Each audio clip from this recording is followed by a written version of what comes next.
Hello, Michael Dennin here with the Physics of X, where X is everything except politics. We're in our season 3, where X equals change. And this episode, we're going to focus on time. And that reminds me, take the time to like the video, subscribe, ring that bell so you always get notified about when new episodes come out. So we're talking about time today in the spirit of change. This is all about change this season. And time is an interesting thing. Many of you may have heard, well, according to relativity, time is just another dimension like space. So we have forward, backward, left, right, up, down, and we have time. But at some level, you got to admit that's really strange. Because with space, I can just be standing here. I'm not moving. Nothing makes me move. I actually have to do something to move through space. But as far as we can tell, we're always moving in time and we're always going forward in time. Now, for the longest part of history, scientists, philosophers felt time was pretty absolute. We all experience time in the same way. And what relativity did, what Einstein figured out that made time very similar to space, is that time isn't absolute. So if you take two events, call it event A and event B, event A might have been when you started watching this video, and event B might be when you finish watching the video.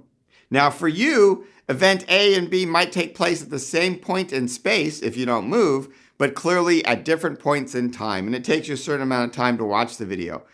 Somebody moving close to the speed of light going by you might decide these events happen at slightly different points in space with slightly different distances in time, so to speak.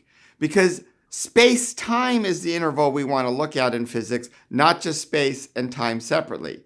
That seems to be weird, but it does lead to things like time happening at different rates for different observers. Gravity can affect time. Now you might wonder, is this all just a lot of hocus pocus mumbo jumbo? But every time you use your cell phone's GPS, you are testing this theory of relativity, because the GPS measures your position by knowing what your position is relative to satellites, and it actually has to know how fast the clocks are going on the satellite relative to the clock in your phone. And because the satellites are moving at a fast speed and at a different point in gravity, time in the satellite is different than time on your phone. And if you don't take that into account, your GPS isn't accurate. So you are a physicist doing experiments every time you use your GPS. So time is strange because it does keep moving, but it's not absolute. So how do we think about time and change? Well, the other big thing is pretty much without time, you don't have change.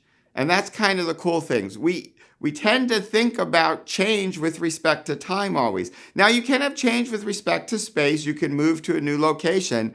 But notice a lot of our change with respect to space kind of requires moving in time too. You have to kind of walk to get that to happen.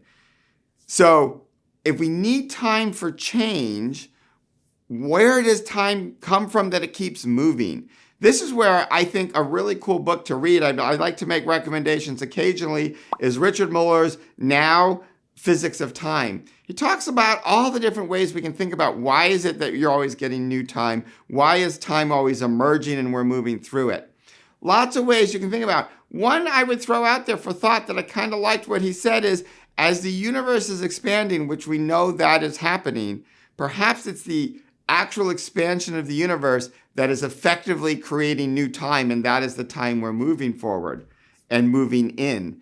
So time plays this deep and interesting role in our change. It's always there. It's always moving. There's a lot of other ways in which time comes into physics and can be weird. I've talked in other videos about entropy and the second law of thermodynamics, which tells us why time seems to always be moving forward. You can catch me and my colleagues in Fascinating Gadgets, Gizmos, and Gear-Based Technology. We take on all sorts of ideas of time in movies, whether it's traveling back in time, time loops, or Groundhog Day and the same day repeating. It's a fascinating subject. Just keep moving, because it is always going to go forward on you, and it will always bring change. This has been a Physics of X. This has been the Physics of X, where X is everything but politics. Make sure you like, subscribe, and ring that bell so you get notifications of every episode coming weekly straight to you.